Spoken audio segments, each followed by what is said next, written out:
dances, which is the rumba, the cha-cha, the samba, jive.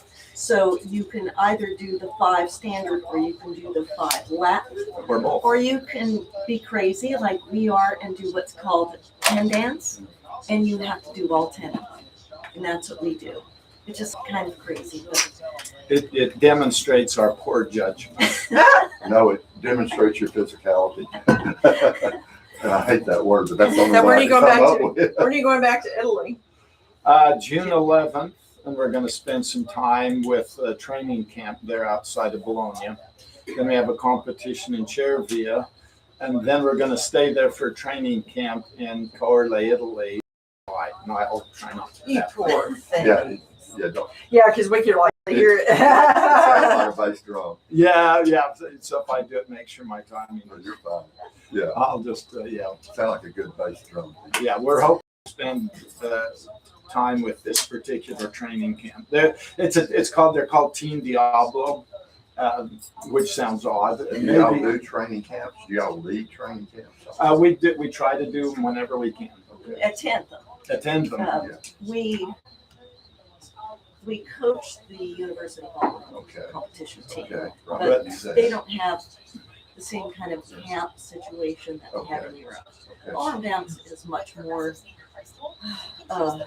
Organized, systematic, yeah, and popular established in in Europe than it is here. It's like soccer was 10 years ago, Yeah. or 20 years ago. By the way, this is our producer, Axel Rose. This is Axel Richard- Rose. Axel Rose, yeah. We nickname her. Yeah. She's Miss Sunshine, Yes. This is Johnny Rocket. and I'm Johnny Yes, Rocket. I And then we have Axel Rose, and we have Floss the Boss.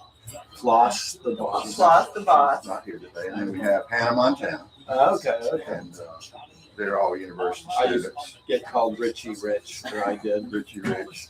I love it. I grew up with a double name.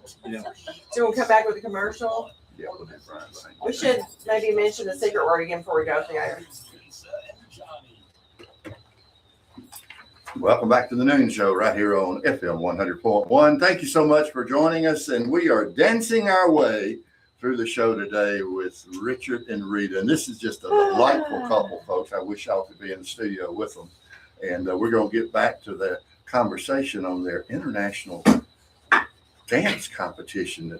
It's just amazing, some of the things they're telling us off the air. And I hope we won't get to share that.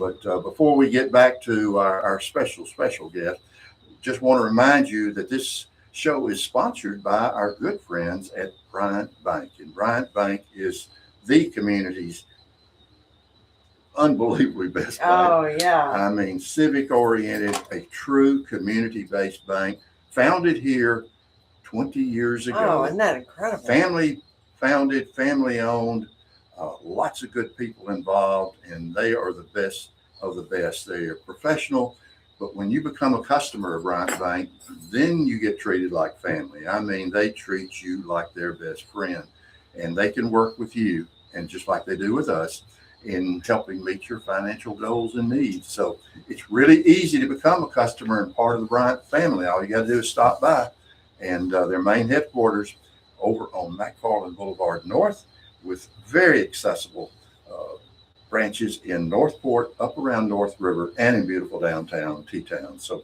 go by and visit our friends from Bryant Bank today. Tell them Lisa and Johnny sent you, and if you'd be really cool, they're going to give you a lollipop. They're hidden over there by the teller ones, by the way. The root beer ones are behind the teller ones to kind of protect those. Everybody Oh, knows. my goodness. Now everybody knows Johnny. That's right. They're over there. So go by and see our friends. And remember, they are an equal housing lender and a member of FDIC. Go see our friends at Bryant Bank today. And Miss Sunshine, let's remind everybody the secret word: Blue suede shoes. blue suede shoes. Richard's got some.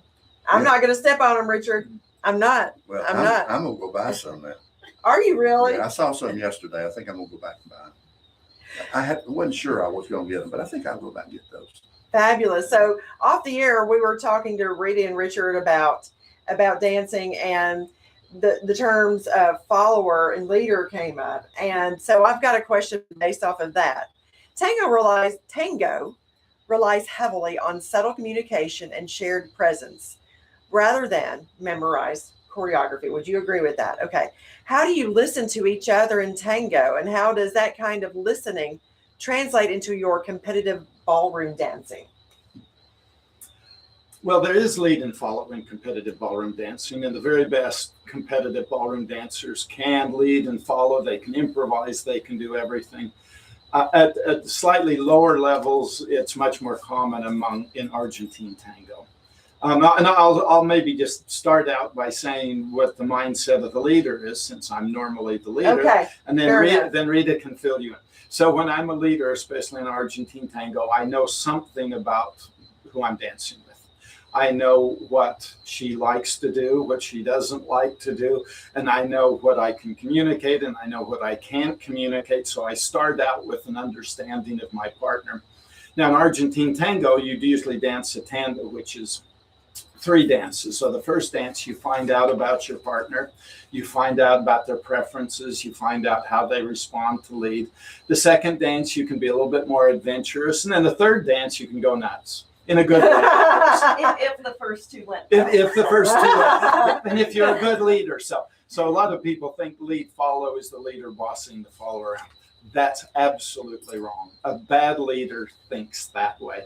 A good leader thinks, what can I invite my partner to do that she will enjoy, that she will get satisfaction out of, and we'll both have a great experience. Yes, and it is very conversational. So you might say that the leader suggests something, maybe suggests a step, but and there's more flexibility, there are more options in Argentine tango than there are, say, in standard ballroom. But the follower is going to listen to what the leader has said and then interpret and make suggestions. And the follower, Wait, make suggestions? yes, Really? So there are ornaments. There are you can pause for a moment, and the leader can't just, well, that's not what I had in mind. I want you to do this step. No, the follower has the option to pause and Oh. they say something with their body, and then they hand the conversation back off to the leader. So and in that way, Argentine tango is. Yes, it's more conversational than ballroom Yeah. competition dance. It's a beautiful dance, and it's just absolutely gorgeous. During the break, you were telling me when y'all are doing competition, it's not just the tango that you're doing.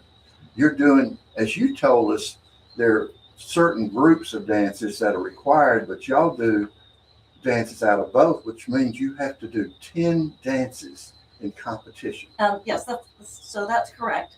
And Argentine tango, which is actually the inspiration for the international tango, which is what you typically Okay.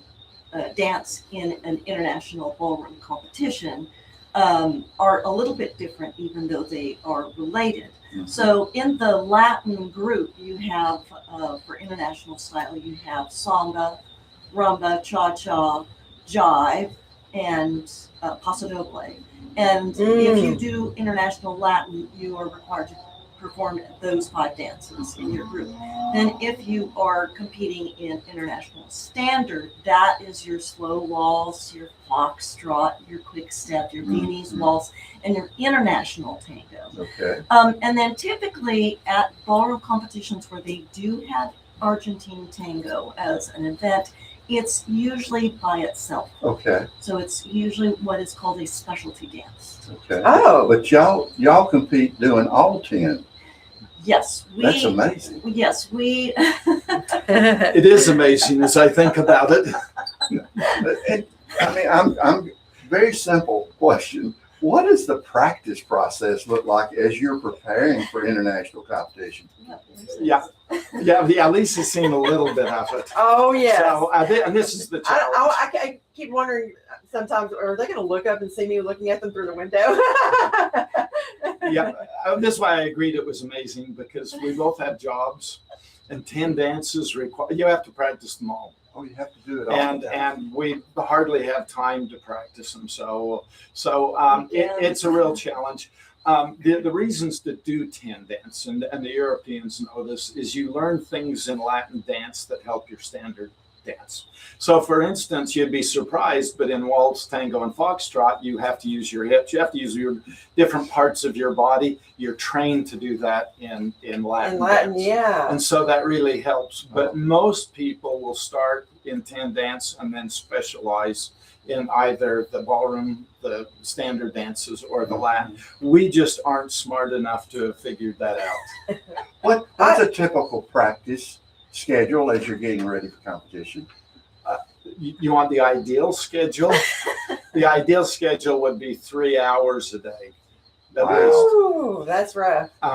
For us, that's been impossible. Yeah, we can't do that considering our work schedules and other obligations, and we're not professional ballroom dancers. We are amateurs. So And we have the additional problem that our coach is our primary ballroom coach is an Italian, Andrea Zaramella, who lives in Charlotte. And our Latin coaches, we have 2 coaches in Atlanta, so we have to drive 4 to 8 hours for coaching. Oh my goodness. That's So- amazing. I have a little bit more of an open-ended kind of question. So, ballroom dancing is a partnership built on trust, timing, and communication. How has competing together shaped the way you relate to one another beyond the dance floor? Oh, nice question. Who wants to grab that one? Yeah. Rita? well, we try to compartmentalize some of the aspects of because when we're dancing together and things don't go right, it's always the other person's fault. We've discovered that. So you have to discuss what's going on, but you also have to learn to just leave that in the studio and Okay. go back to regular life afterwards. So, Compartmentalize. I like that a lot. It's just, I'm just blown away by the Yeah. discipline you guys Yeah. got to have. Yeah, the standard ballroom dance is one of the most difficult because it requires such close coordination in terms of timing and every little thing you do. So it's really very demanding, and as far as cooperating and as far as getting our timing together. So it's a very challenging. And then we've got the additional complication: we have 2 brains. We need to get your practice schedule because Johnny's a member of Northridge Fitness too. I really would love I wanna for him to watch you Oh, okay. at But some point. I don't know if people heard that, but Rita said it's a team sport. It is a team sport. And it is. I think it's about time for us to segue to Quick break. break. This Yeah. is just, I wish we had 2 hours today. I do This is one too. of those days I wish we had a lot more time. I would like to say the conversation is just getting started because it is, but don't go anywhere, guys. You've been listening to the Noon Show on FM 100.1. Don't go away. We will be here right back. Yeah, that's the frustrating part. You start getting good. It's like, okay, it's over. They wanted us to go to 2 hours. And Yeah. They have failed to produce what they promised us around here. So we're not doing 2 hours. But one of the things that I remember, and this really applies to you because you're a trained ballet dancer. that was my job. And I remember this, I don't remember where I saw it, but it showed the NFL pro football player here and the ballet dancer here. And it did a comparison of muscle use and who was the most athletic. The ballet dancer won every time. He used more muscles than a pro football player does.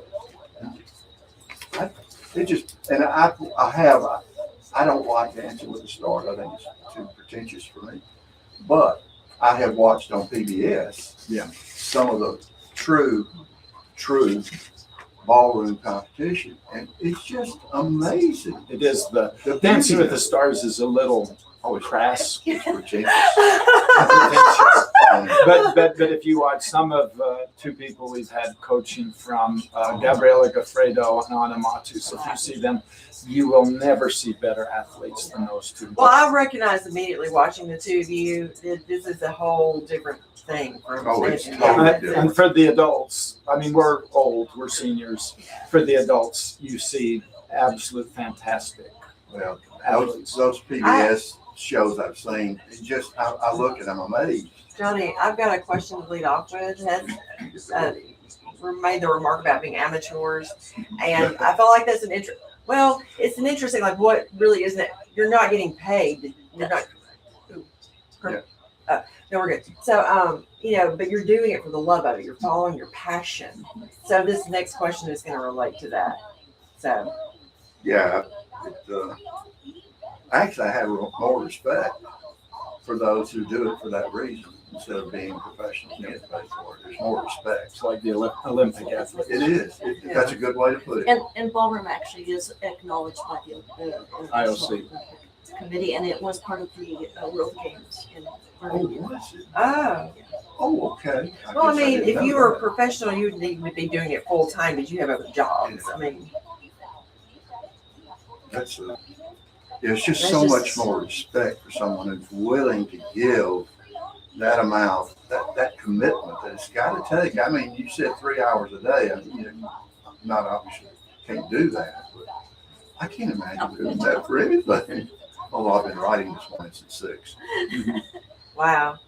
The word crass keeps coming to mind. Yeah. Well, I just think, and then I think about you. I think refined, and it's just a different.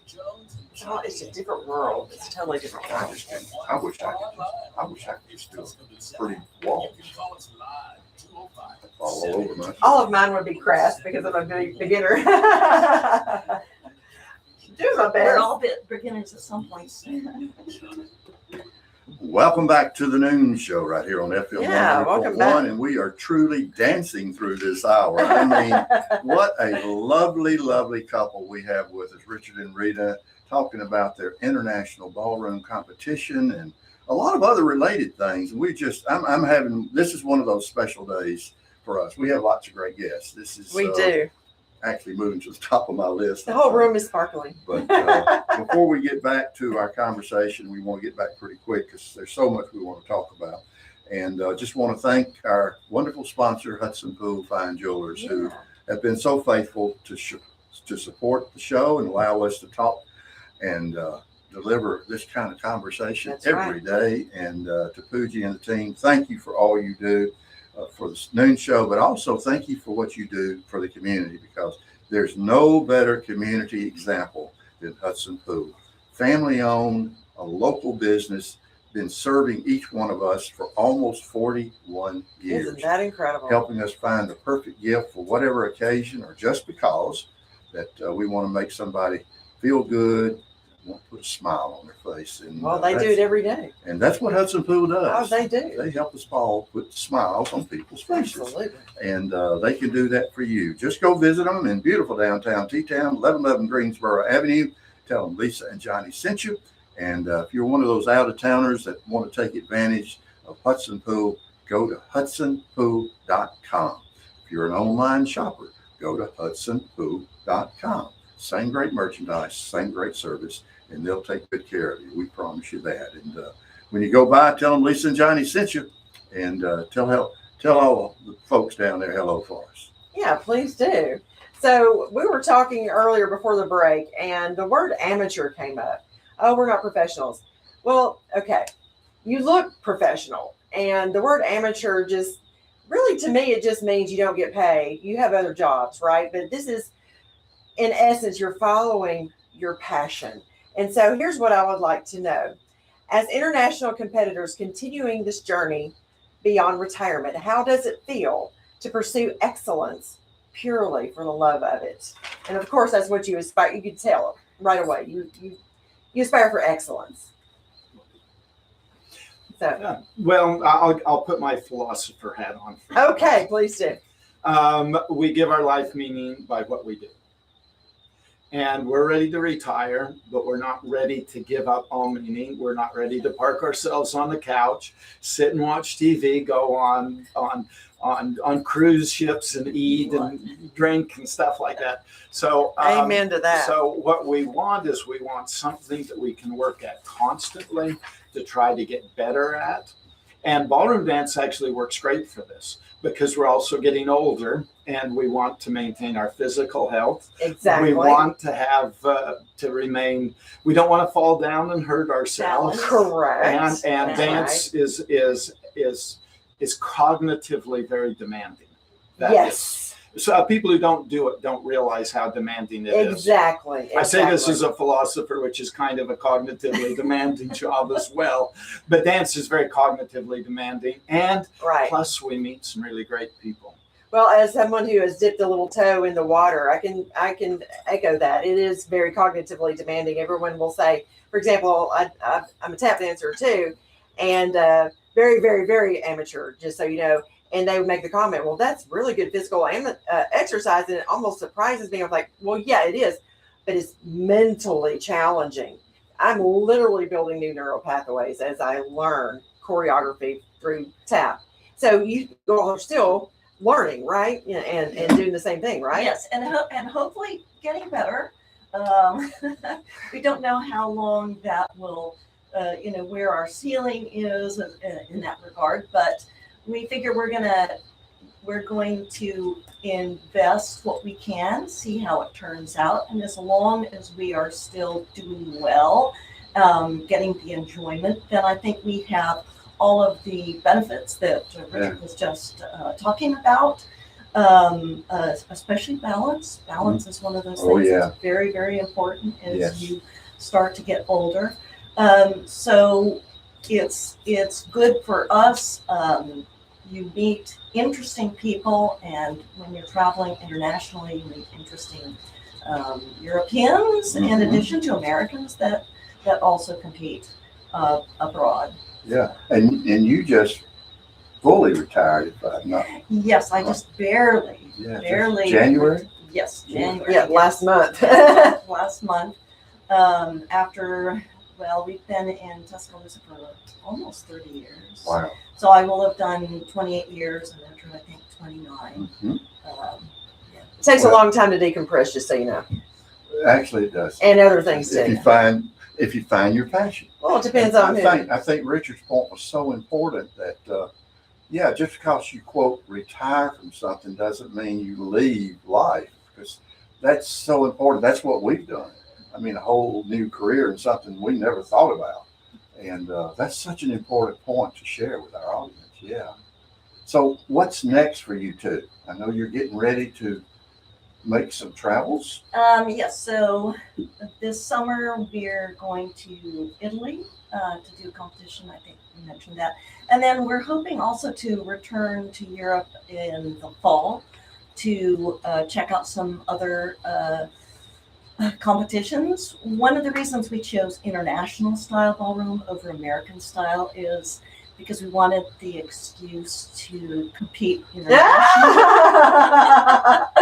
I love and it's more fun to go to Europe. It's more fun to travel if you have something to do. Oh, okay. Neither of us have been the kind of person that wants to just get on a cruise and sit around and eat whatever food and that sort of a thing. So this gives us something to do, and there are competitions in places that we might not normally choose. Just looking through the AAA travel books or something like that. So because there are competitions in Finland, competitions in Estonia, competitions in other places. So we'll just kind of let it lead us. We'll just keep an eye on the calendar and see what seems interesting.